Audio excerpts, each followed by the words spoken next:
साथ चर्चा के माध्यम से निकले कोई रास्ता।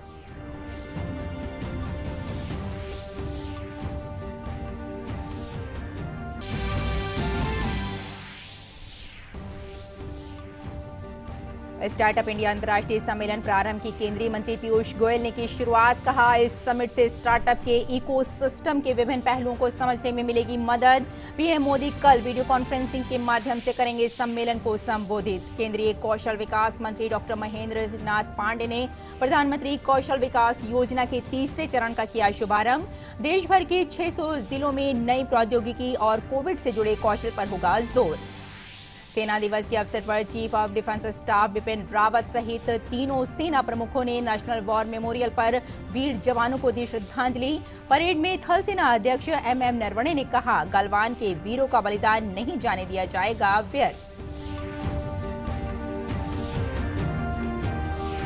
सेना दिवस पर देशवासियों को दी प्रधानमंत्री ने मुबारकबाद। और 91वें भारतीय अंतर्राष्ट्रीय फिल्म महोत्सव का कल गोवा में होगा आगाज।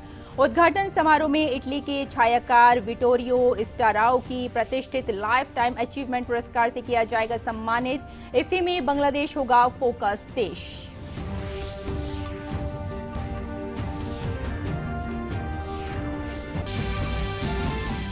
भारत और ऑस्ट्रेलिया के बीच ब्रिस्बेन में खेले जा रहे चौथे और अंतिम टेस्ट के पहले दिन भारतीय गेंदबाजों का अच्छा प्रदर्शन। मेजबान ऑस्ट्रेलिया ने 5 विकेट खोकर बनाए 274 रन। 4 मैचों की सीरीज 1-1 से बराबर।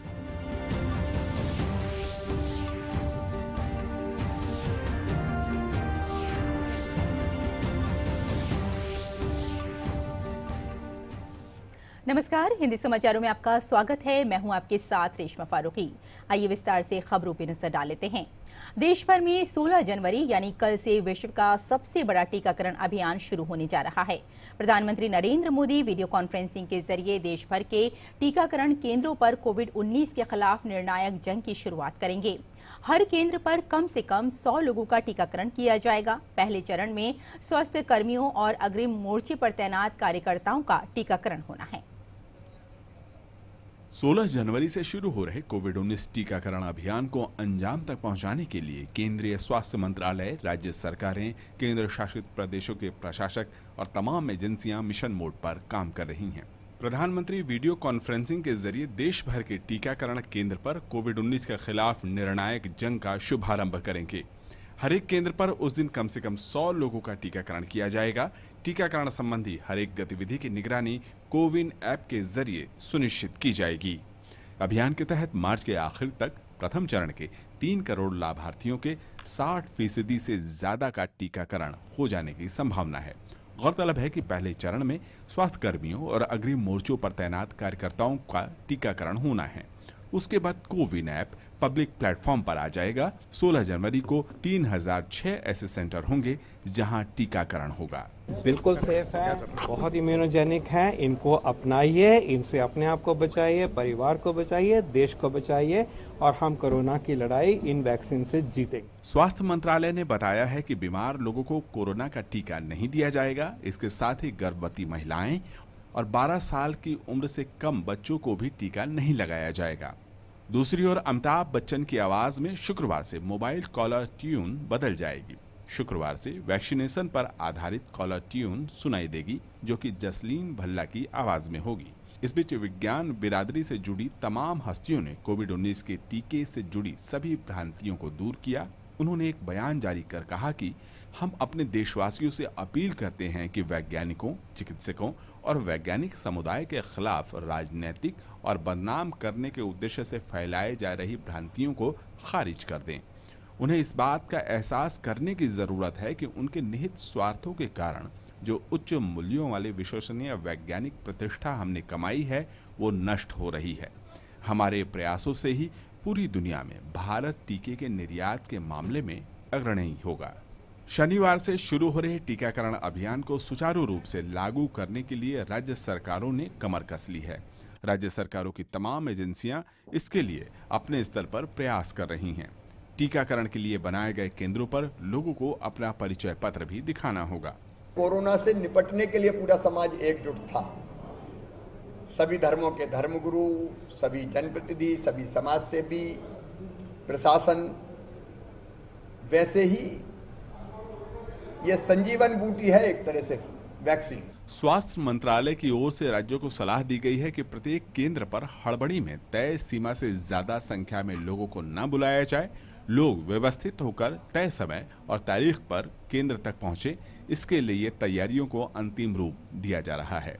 नितेंद्र सिंह के साथ ब्यूरो रिपोर्ट, डीडी न्यूज।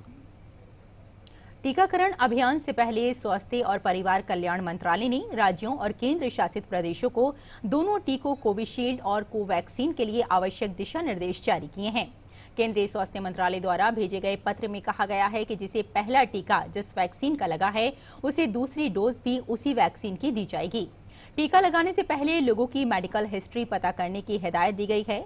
जिन्हें किसी तरह की एलर्जी है उन्हें टीका देने से पहले सावधानी बरतने को कहा गया है। कोविड-19 टीका केवल 18 साल और उससे अधिक उम्र के लोगों को ही दिया जाना चाहिए। गर्भवती तथा स्तनपान कराने वाली महिलाएं टीके न लगवाएं क्योंकि उन्हें अभी तक किसी भी कोरोना वायरस रोधी टीके के क्लिनिकल ट्रायल का हिस्सा नहीं बनाया गया है। एम्स निदेशक डॉक्टर रणदीप गुलेरिया ने कहा है कि वैक्सीन पूरी तरह से सुरक्षित और कारगर है। उन्होंने कहा कि देश के दोनों वैक्सीन के साइंटिफिक डेटा ये बताता है कि कोरोना का वैक्सीन कोरोना के खिलाफ लड़ाई में बहुत ही कारगर है और ये महामारी को खत्म करने में अहम भूमिका निभाएगा। कई दफ़ा लोग सोशल मीडिया में रूमर सुन लेते हैं कि इस वैक्सीन से ये हो गया या वो हो गया। अब साइंटिफिक लिटरेचर पे जाएं और साइंटिफिक लिटरेचर जो है उसके हिसाब से दोनों वैक्सीन बिल्कुल सेफ़ हैं। दूसरा हम ये कहते हैं कि वैक्सीन की एफिकेसी कितनी है, कितनी बॉडी में वो इम्यूनिटी देती है, उसका भी अगर हम डेटा देखें तो दोनों वैक्सीन्स का जो इम्यूनोजेनिक डेटा है कि वो बॉडी में कितनी एंटीबॉडीज़ बनाती हैं, टी सेल इम्यूनिटी जो हम कहते हैं सेल मीडिएटेड इम्यूनिटी, वो कितनी बनाती हैं, वो भी बहुत अच्छा डेटा है दोनों वैक्सीन्स का कि ये हमारी बॉडी में एक अच्छी हमें प्रोटेक्शन देती हैं। एम्स निदेशक डॉक्टर रणदीप गुलेरिया ने कहा कि दोनों वैक्सीन के दोनों शॉट लेने के बाद ये कोरोना से बचाव में बेहद प्रभावी है। उन्होंने कहा कि कोरोना के वैक्सीन का 2 शॉट लगेगा और दूसरा शॉट 28 दिनों बाद लगेगा और वैक्सीन लगाने के बाद भी मास्क लगाना है, 2 गज की दूरी का पालन करना है। जब हम प्रोटेक्शन की बात करते हैं तो किस टाइप की प्रोटेक्शन हमें मिलेगी? प्रोटेक्शन फ्रॉम इन्फेक्शन या प्रोटेक्शन फॉर डिजीज़? अब इसका क्या मतलब हुआ? अगर हमें किसी कोविड पॉजिटिव व्यक्ति के संपर्क में आए और हमें वैक्सीन लग चुकी है और 2 हफ्ते हो चुके हैं तो ये हो सकता है कि हमें मामूली सी कोविड इन्फेक्शन हो, हमें एक्सपोजर हुआ, हमारे बॉडी में अच्छी एंटीबॉडीज़ हैं, उस एक्सपोजर से हमें ज़्यादा सीरियस बीमारी नहीं हुई, लेकिन ज़ुकाम नज़ला कुछ दिनों के लिए रहा, 1 दिन के लिए हो सकता है बुखार रहे, हमें सीरियस इन्फेक्शन नहीं लेकिन हम थोड़े दिनों के लिए इन्फेक्शस हो सकते हैं, मतलब और लोगों को भी इन्फेक्शन दे सकते हैं। हमारा तो बचाव हो गया लेकिन हमारे घर में और लोग हैं जिनको अभी वैक्सीन नहीं लगी, उनको कोविड-19 हो सकता है और उनको फिर सीरियस इन्फेक्शन भी हो सकती है। इसलिए वैक्सीन लगाने के बाद भी हमें कोविड अप्रोप्रिएट बिहेवियर पूरी तरह से करना चाहिए क्योंकि हम ये चाहेंगे कि हम भी प्रोटेक्टेड रहें, हमारे घर के सब लोग भी प्रोटेक्टेड रहें, हमारे दोस्त जो हैं या आसपास के लोग हैं वो भी प्रोटेक्टेड रहें। नीति आयोग के सदस्य डॉक्टर वीके पाल ने देश के सभी हेल्थ केयर वर्कर से अपील की है कि वो कल से शुरू होने वाले दुनिया के सबसे बड़े टीकाकरण अभियान का हिस्सा बने और बढ़ चढ़कर वैक्सीन लें। मेरी रिक्वेस्ट है, मेरी गुजारिश है, मेरा निवेदन है कि स्वास्थ्य कर्मी, हमारी नर्सेज हैं, डॉक्टर्स हैं, हेल्थ वर्कर्स हैं, सारे और स्वास्थ्य कर्मी हैं जो हमारी स्वास्थ्य सेवाओं के साथ जुड़े हुए हैं, एम्बुलेंस ड्राइवर्स हैं, टेक्नीशियंस हैं, रिसेप्शनिस्ट हैं, उन सबसे मेरी विनती है कि आप इन दोनों वैक्सीन को, जो भी आपको वैक्सीन आपके लिए प्रस्तुत किया जाएगा, उसको अपनाइए और इसको अपना के इसका फ़ायदा मिलेगा और हमें फ़ायदा समाज के लेवल पे भी है, इंडिविजुअल के लेवल पे भी है। अगली खबर पर नजर डालते हैं। केंद्र सरकार और आंदोलनरत किसान संगठनों के बीच कृषि कानूनों को लेकर आज अगले दौर की वार्ता हो रही है। सरकार के साथ कई दौर की बातचीत और सुप्रीम कोर्ट के दखल के बावजूद कुछ किसान संगठन नए कृषि कानूनों को रद्द करने की मांग पर अड़े हुए हैं। वार्ता को आगे बढ़ाने की अपील करते हुए केंद्रीय कृषि राज्य मंत्री कैलाश चौधरी ने कहा कि सुप्रीम कोर्ट ने जो समिति बनाई है वो किसानों के हित में है।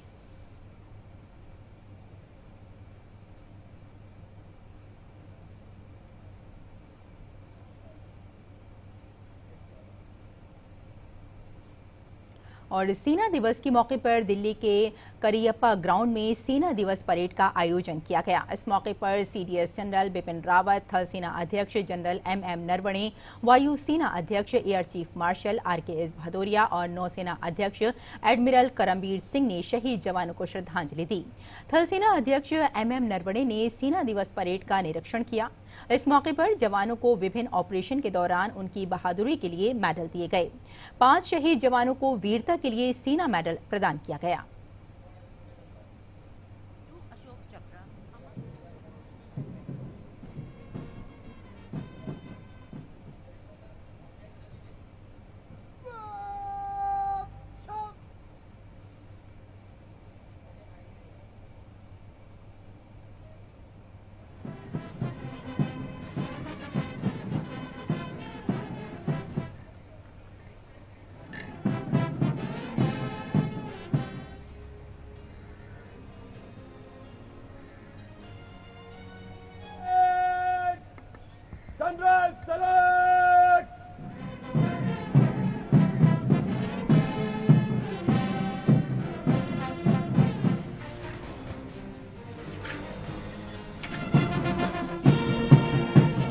करता हूँ।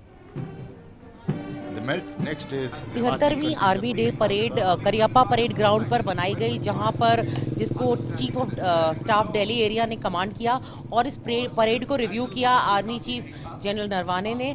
उन्होंने यहां पर जितने भी मार्चिंग दस्ते आए थे, चाहे मद्रास रेजिमेंट हो या कैवलरी हो, उनको रिव्यू कर सैल्यूट लिया और म्यूजिकल बैंड्स जो थे आर्मी के मास एंड पाइप बैंड्स, उन्होंने भी यहाँ से कदम ताल किया और मिलिट्री म्यूजिक बजाया। संगीत का दरिया बहता है इन वीरों के हृदय में,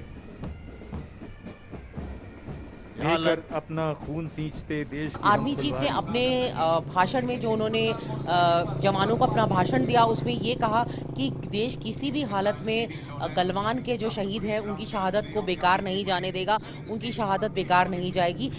उन्होंने जो सेना के आधुनिकीकरण के लिए, मॉडर्नाइजेशन के लिए जो मेजर्स उठाए जा रहे हैं और जवानों के वेलफेयर के लिए मेजर्स, उनका भी जिक्र किया। इसके अलावा यहाँ पर काफी स्पेक्टेकुलर परेड थी। नागर रेजिमेंट, कर्नल बिमलेश सेना मेडल, सूबेदार मेजर एसआर एल्विंसन अनाल। 15 हमारे फौजियों को सेना मेडल मिला गैलेंट्री के लिए और उनमें से 5 को ये सम्मान मरणोपरांत मिला है। आर्मी चीफ जनरल नरवाने ने कई यूनिट्स को यूनिट साइटेशंस भी दी हैं, जिन्होंने मेरिटोरियस सर्विस प्रदान की है पिछले साल में। कैमरा पर्सन AK के साथ नई दिल्ली से मैं नंदिता डागर, DD न्यूज के लिए। सेना दिवस के अवसर पर राष्ट्रपति रामनाथ कोविंद ने ट्वीट करके शुभकामनाएं देते हुए कहा कि सेना दिवस पर भारतीय सेना के बहादुर पुरुषों और महिलाओं को शुभकामनाएं। हम उन बहादुरों को याद करते हैं जिन्होंने राष्ट्र की सेवा में सर्वोच्च बलिदान दिया। भारत साहसी और प्रतिबद्ध सैनिकों, पूर्व सैनिकों और उनके परिवारों के लिए हमेशा आभारी रहेगा। जय हिंद। सेना दिवस के मौके पर प्रधानमंत्री नरेंद्र मोदी ने देश के जवानों को सलाम किया है। अपने ट्वीट संदेश में उन्होंने कहा कि मां भारती की रक्षा में पल पल मुस्तैद देश के पराक्रमी सैनिकों और उनके परिजनों को सेना दिवस की हार्दिक बधाई। हमारी सेना सशक्त, साहसी और संकल्पबद्ध है, जिसने हमेशा देश का सिर गर्व से ऊंचा किया है। समस्त देशवासियों की ओर से भारतीय सेना को मेरा नमन। गृहमंत्री अमित शाह ने सेना दिवस के मौके पर देश के बहादुर जवानों के साहस और बलिदान के लिए उन्हें नमन किया है। अपने ट्वीट संदेश में उन्होंने कहा कि भारतीय सेना शौर्य और पराक्रम की प्रतीक है। देश के बहादुर सैनिकों के अदम्य साहस और बलिदान को नमन करता हूं। राष्ट्र के प्रति उनकी निस्वार्थ सेवा और समर्पण पर सभी देशवासियों को गर्व है। हमारे वीर जवानों, पूर्व सैनिकों और उनके परिवारों को थल सेना दिवस की हार्दिक शुभकामनाएं। और सेना दिवस के मौके पर रक्षा मंत्री राजनाथ सिंह ने देश के वीर जवानों को सलाम करते हुए उन्हें और उनके परिजनों को शुभकामनाएं दी हैं। उन्होंने कहा कि देश भारतीय सेना के अदम्य साहस, पराक्रम और बलिदान को सलाम करता है।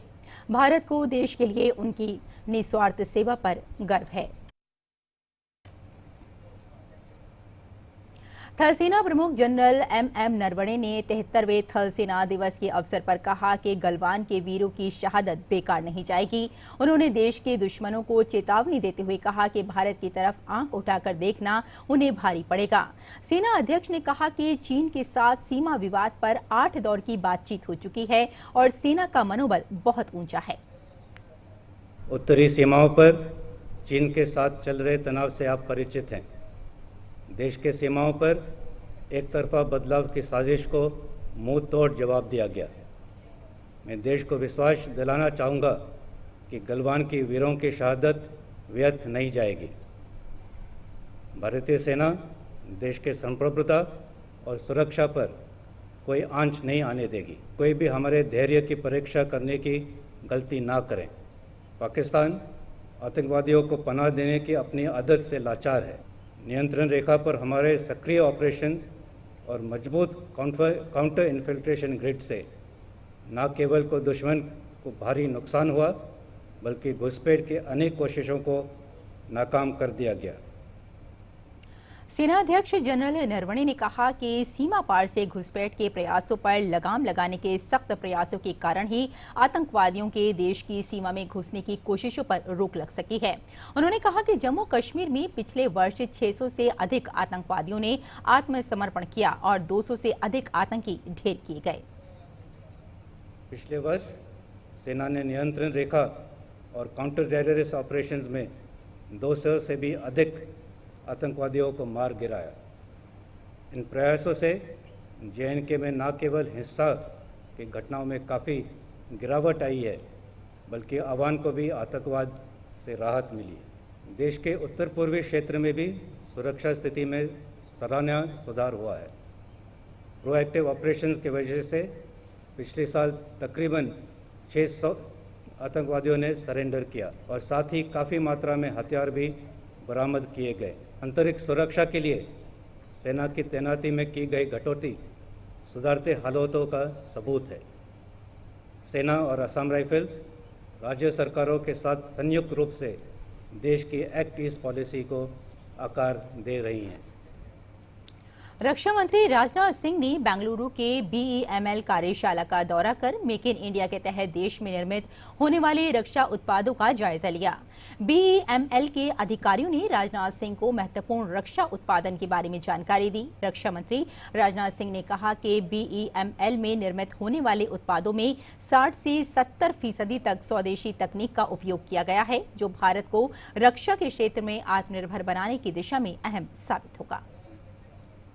BEML में आपने देखा होगा कि कई प्रोजेक्ट्स का जो आज मैंने लोकार्पण किया है उसमें इंडिजिनस कंटेंट 60%, 70%, 75% और यहाँ के जितने भी हमारे आत्मनिर्भर भारत के वैरियर्स हैं उनका यह संकल्प है कि हम आगामी कुछ वर्षों में इसे 100% तक ले जाने की पूरी कोशिश करेंगे। मैं समझता हूँ कि ये भारत की बहुत बड़ी कामयाबी होगी और हमारे प्रधानमंत्री जी का जो स्वप्न था भारत को एक आत्मनिर्भर भारत बनाने का, वह स्वप्न भी पूरा होगा। और यहाँ रुकते हैं एक छोटे से ब्रेक के लिए, जल्द हाजिर होते हैं। आप देखते रहिए DD न्यूज़।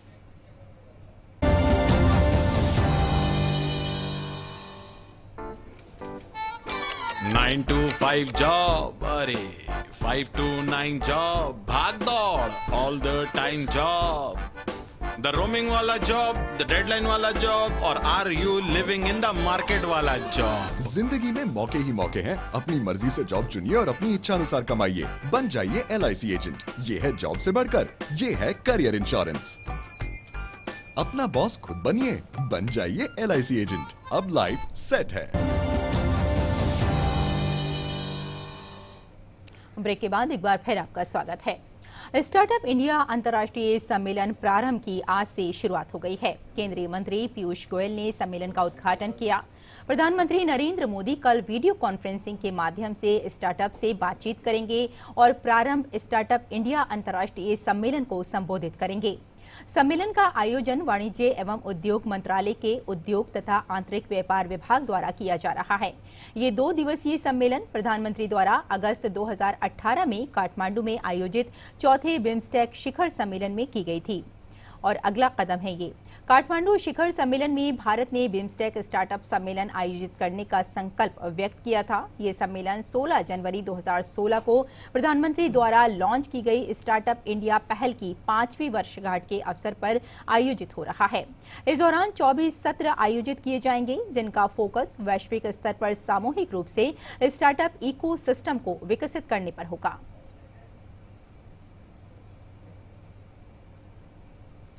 इस मौके पर केंद्रीय मंत्री पीयूष गोयल ने भारतीय निवेशकों को बिम्स्टेक क्षेत्र में निवेश के माध्यम से जोड़ने का आग्रह किया। उन्होंने कहा कि कौशल विकास हमारे उद्यमियों में उद्यमशीलता की भावना और आत्मविश्वास बढ़ाने में महत्वपूर्ण भूमिका अदा करता है।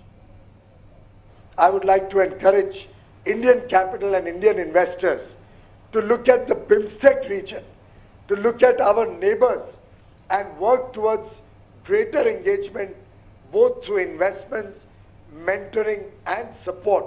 Skill development is another area which will play a very, very important role in fostering the entrepreneurial spirit and giving confidence to our entrepreneurs.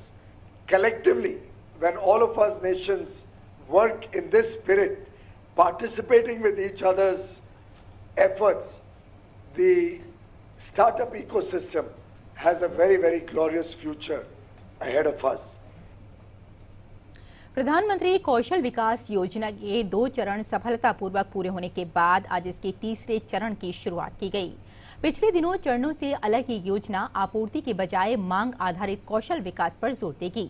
इस स्कीम का लक्ष्य 2021 तक 8 करोड़ युवाओं को प्रशिक्षण और रोजगार दिलाने में मदद करता है।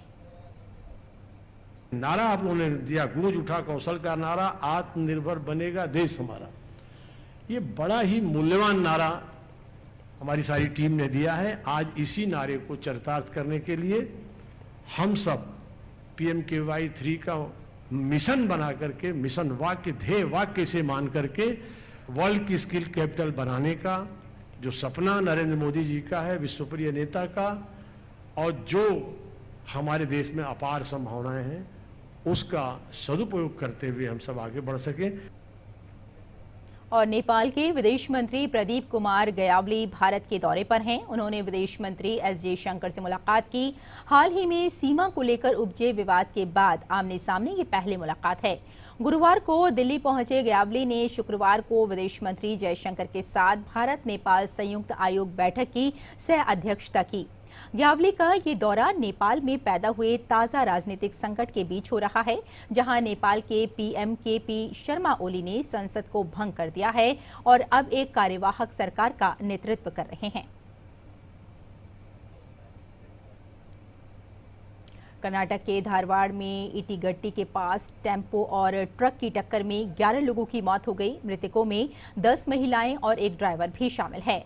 दुर्घटना में 6 लोग घायल हो गए हैं। घायलों को हुबली में KIMS अस्पताल में भर्ती कराया गया है, जहां इनका इलाज हो रहा है।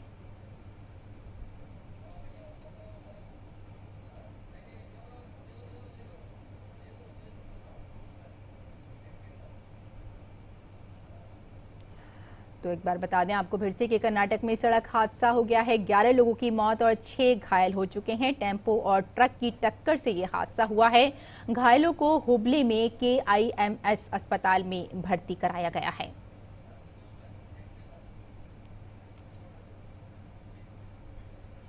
अगली खबर में नजर डालते हैं। श्री राम मंदिर निधि समर्पण अभियान के प्रथम दिन देश के प्रथम नागरिक महामहिम राष्ट्रपति रामनाथ कोविंद से शुभकामनाएं लेने हेतु श्री राम जन्मभूमि तीर्थ क्षेत्र ट्रस्ट के कोषाध्यक्ष गोविंद देवगिरी जी महाराज, विहिप कार्याध्यक्ष एडवोकेट आलोक कुमार, राम मंदिर भवन निर्माण समिति के अध्यक्ष नृपेंद्र मिश्रा और राष्ट्रीय स्वयंसेवक संघ के प्रांत संघचालक कुलभूषण आहूजा राष्ट्रपति भवन पहुंचे। राष्ट्रपति से मुलाकात के बाद श्री राम जन्मभूमि तीर्थ क्षेत्र ट्रस्ट के कोषाध्यक्ष गोविंद देव गिरी जी महाराज ने कहा कि राष्ट्रपति ने हमें शुभकामना समेत 5,01,000 रुपए की राशि भी भेंट की है। देश के प्रथम नागरिक होने के कारण हम लोगों की ये इच्छा थी कि इस यज्ञ का आरंभ उनकी प्रथम आहुति से हो जाए, और माननीय राष्ट्रपति जी ने, महामहिम राष्ट्रपति जी ने बहुत प्रेम से स्वागत किया, बहुत अच्छी शुभकामनाएं प्रदान की, और हम लोगों के इस कार्य की सराहना भी की। उसके साथ ये कहा कि राष्ट्र के निर्माण के लिए यह कार्य आरंभ हो रहा है। उन्होंने भी अपनी प्रथम आहुति के रूप में इस कार्य में 5 लाख और 100 रुपयों की धनराशि का प्रदान किया है। और 51वें भारतीय अंतर्राष्ट्रीय फिल्म महोत्सव के उद्घाटन समारोह में इटली के छायाकार विटोरियो स्टारारो को प्रतिष्ठित लाइफ टाइम अचीवमेंट पुरस्कार से सम्मानित किया जाएगा। उन्होंने 1970 की film the bird with the crystal plumage के कारण प्रसिद्धि पाई थी। इसके अलावा उन्होंने 1970 की फिल्म कंफर्मिस्ट, 1972 की film last Tengo in Paris, 1976 में बनी फिल्म 1979 में बनी फिल्म एपोकैलिप्स नाउ, 1981 की फिल्म रेड्स, 1987 की फिल्म द लास्ट एम्परर, 1990 की फिल्म डिक ट्रेसी, 2016 की फिल्म कैफे सोसाइटी और 2017 की फिल्म वंडर व्हील के लिए भी काम किया था।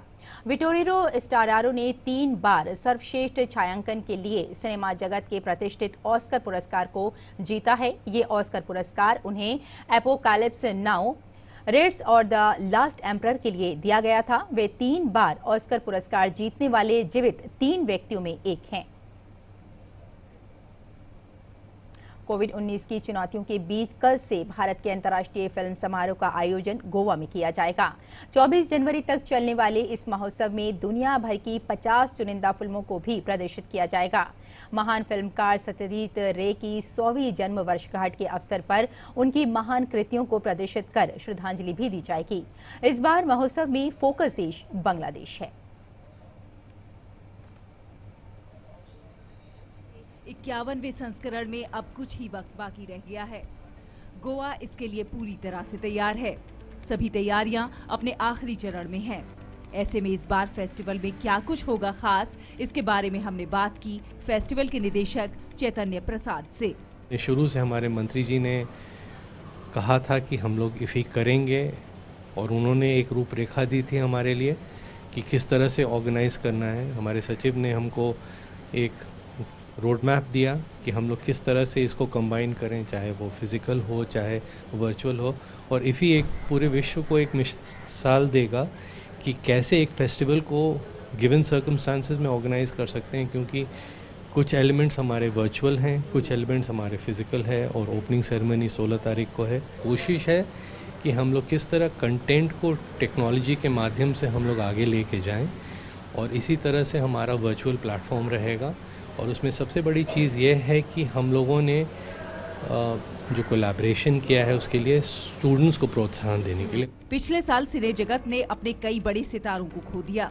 इस बार फेस्टिवल में उन सभी को श्रद्धांजलि दी जाएगी। इस फहरिस्त में ऋषि कपूर, इरफान खान, सरोज खान, सुशांत सिंह राजपूत, SP बालासुब्रमण्यम समेत कई हस्तियां शामिल हैं। वहीं अंतर्राष्ट्रीय सिने जगत के कई बड़े दिग्गज कलाकारों को भी याद किया जाएगा, जिसमें Ivan Passer, sir Alan Parker, Alan डेब्यू जैसे कई नाम हैं। इसके अलावा देश के महान फिल्मकार सत्यजीत रे की 100वीं वर्षगांठ के अवसर पर उनकी महान कृतियों को प्रदर्शित कर श्रद्धांजलि दी जाएगी।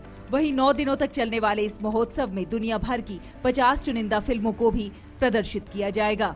गोवा में आयोजित होने वाला अंतर्राष्ट्रीय फिल्म महोत्सव एशिया का सबसे पुराना और बड़ा उत्सव है। इस बार महोत्सव में फोकस देश बांग्लादेश है। कोविड के मद्देनजर नवंबर 2020 में आयोजित होने वाले इस महोत्सव का आयोजन टालकर जनवरी 16 से जनवरी 24 के बीच किया जा रहा है। अब जिंदगी डिजिटल हो गई है, कोविड ने हमें ऐसा बना दिया, इसलिए इस बार फेस्टिवल भी डिजिटल हो गया है। हाइब्रिड फॉर्मेट में इसका आयोजन किया जा रहा है, तो तैयार हो जाइए और शामिल हो जाइए इस फेस्टिवल में। कैमरामैन कुलदीप के साथ ज्योतिका ग्रोवर, DD न्यूज गोवा। तो इस बुलेटिन में फिलहाल इतना ही। इजाजत दें, नमस्कार।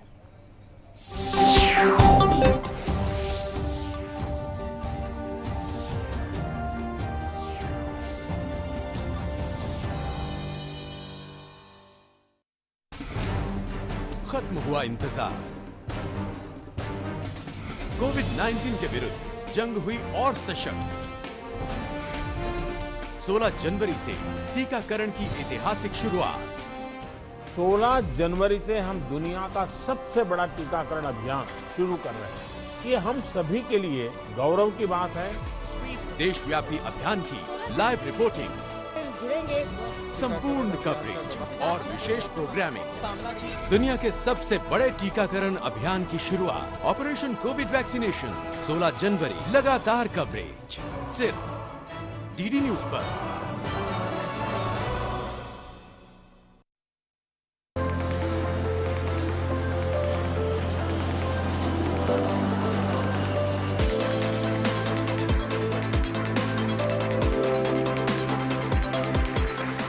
दुनिया की सबसे लंबी उड़ान के साथ एयर इंडिया की महिला पायलट्स ने रचा इतिहास। बहुत ही परिश्रम करा गया इस फ्लाइट के लिए, बहुत लंबे समय तक। यह सपना साकार करना बहुत ही एक अचंभे की बात थी और मुझे बहुत ही खुशी है कि हम 4 भारत की बेटियों ने यह सपना साकार किया। करीब 16,000 किलोमीटर की दूरी की तय, उत्तरी ध्रुव के ऊपर से भरी उड़ान।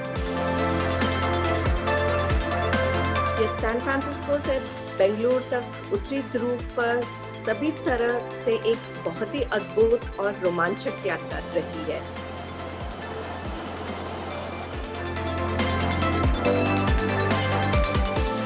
एयर इंडिया के इस ऐतिहासिक उड़ान की कमांडर से मुलाकात, कार्यक्रम तेजस्विनी में।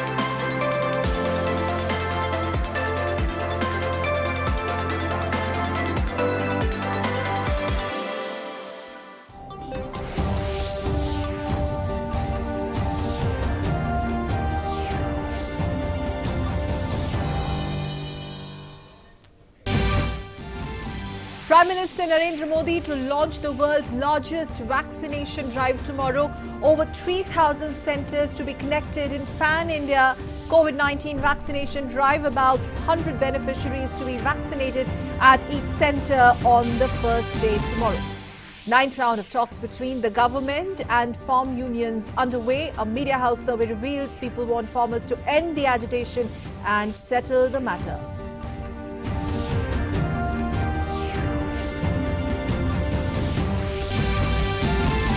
Prime Minister Narendra Modi to interact with startups and address Prarambh Startup India International Summit tomorrow. Union Commerce Minister Piyush Goyal urges investors to look at the BIMSTEC region and work towards greater engagement. Summit marks the 5th anniversary of the Startup India initiative on January 16.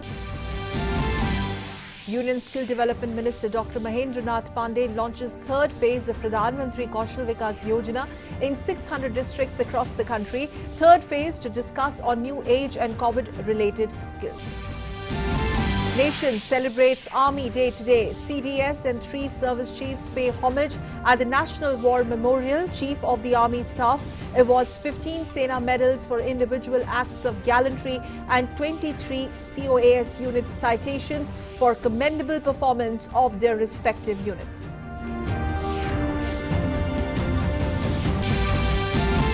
In a tragic accident in Karnataka, 11 people killed in road accident on Hubli-Dharwad bypass road. 5 injured, shifted to KIMS Hospital. Prime Minister Modi condoles over loss of lives in the accident. 51st edition of the International Film Festival of India to honour the Italian cinematographer Vittorio Storaro with the prestigious Lifetime Achievement Award. Festival all set to begin in Goa tomorrow. 19 eminent film personalities from India, 9 from across the world to be honoured during the festival. And in sports, Marnus Tan puts Australia on top against depleted Indian attack on day 1 of the 4th and final test match in Brisbane. Debutant Tina Trajan impresses after registering 2 wickets. Tim Payne and Cameron Green take host to 274 for 5 at close of play.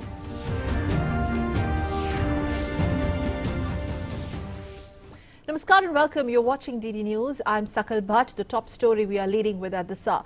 Prime Minister Narendra Modi will be launching the biggest ever COVID vaccination drive across the country tomorrow morning. Now, this is going to be world's largest vaccination program covering the entire length and breadth of the country. This vaccination program is based on the principles of priority groups to be vaccinated and healthcare workers, both in government and private sectors, including ICDS workers. They will receive the vaccine during this phase. The vaccination program will use CoWIN, which is an online digital platform developed by Union Ministry of Health and Family Welfare, which will facilitate real-time information of vaccine stocks, storage temperature, individualized tracking of beneficiaries for COVID-19 vaccine. The digital platform will also assist program managers across all levels while conducting vaccination sessions. And for public convenience, a dedicated 24/7 call center with 1075 number has been established for addressing the queries related to COVID-19 pandemic, vaccination rollout and CoWIN software. Also, adequate doses of both vaccines, Covishield and Covaxin, have already been delivered across the country to all states and union territories. All preparations are in place with the help of active support of the Ministry of Civil Aviation as well. These have been further delivered by the state, union territories, governments to the districts. All preparations are in place to initiate the program on the principles of Jan Bhagidhari.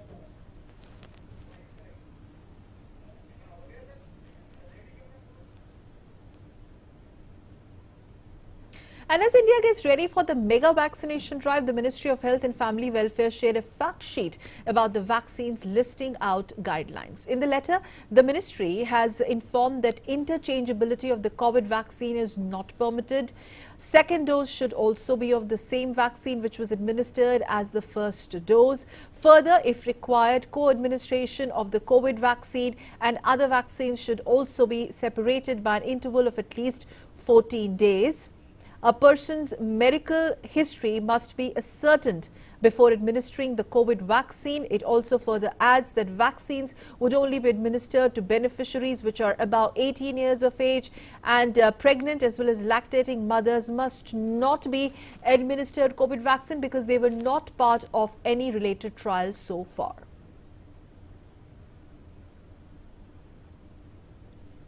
AIIMS Director Dr. Randeep Guleria reiterated that these vaccines are safe. They have been approved after trials. He spoke to DD News exclusively. Listen.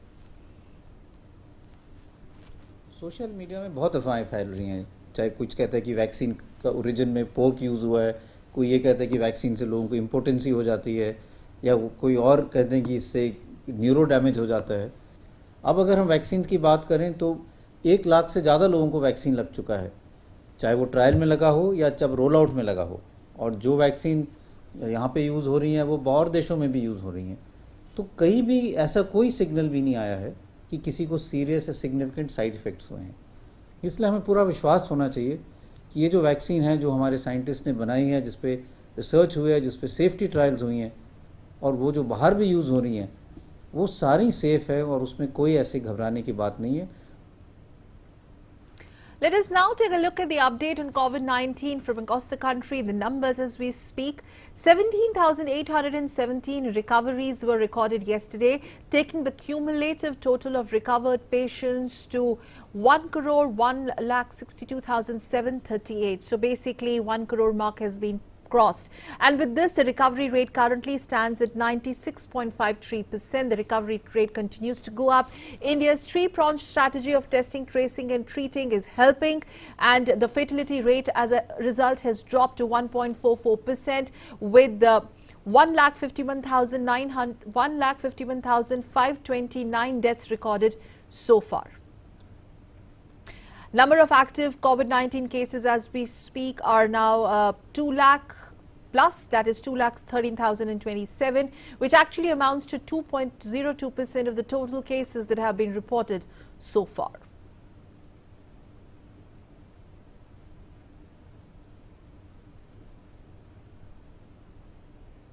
Well, as the 73rd Army Day is being celebrated today, President Ramnath Kovind has tweeted on the occasion, and I quote,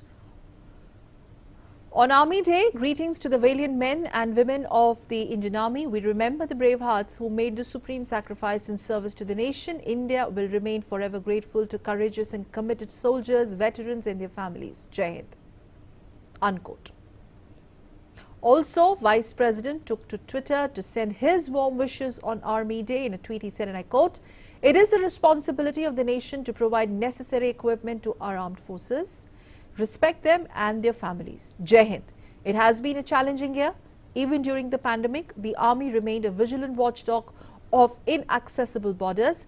There has been a significant contribution by our Army Defence Research and Development Organization in combating pandemic. On the occasion of Army Day, I wish the Indian Army officers, soldiers, ex-servicemen all the best. I salute the virtuous memory of the immortal soldiers, salute the patience of their families. Be it as borders or disaster relief, the nation always believes in your valor and courage." Unquote. Prime Minister Narendra Modi has also tweeted on the occasion of Army Day. He's tweeted, and I quote, "Greetings to the mighty and vigilant soldiers of the country and their families on Army Day. Our army is strong, courageous and determined. The army has always raised the esteem of the country. I salute Indian Army on behalf of all the countrymen." Unquote.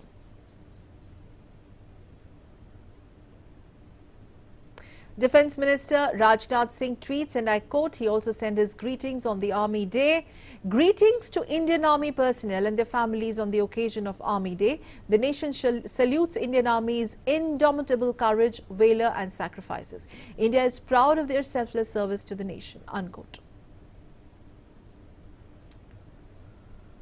Union Home Minister Amit Shah has also tweeted. He has expressed his gratitude to the Indian Army on the occasion of Army Day. He has tweeted, and I quote, "Indian Army is a symbol of valor and might. I salute the indomitable courage and sacrifice of the brave soldiers of the country.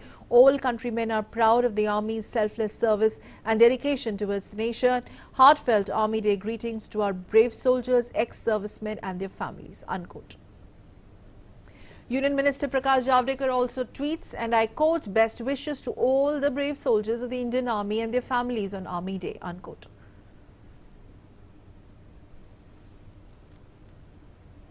And as 73rd Army Day is being celebrated today, every year Army Day is celebrated at all Army Command headquarters in order to honor the soldiers of our country who have set the greatest examples of selfless service and brotherhood.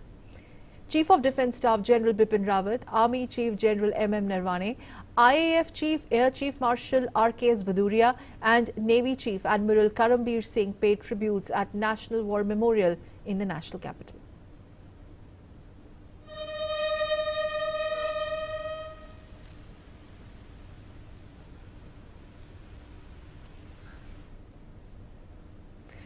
General M.M. Narwane, Chief of the Army Staff, reviewed the Army Day parade at Karyappa Parade Ground in Delhi Cantonment and awarded 15 Sena medals, including 5 posthumously for individual acts of gallantry and 23 COAS unit citations for commendable performance of their respective units. The leading contingent of the parade was formed of the recipients of the Paramveer Chakra and Ashok Chakra awardees.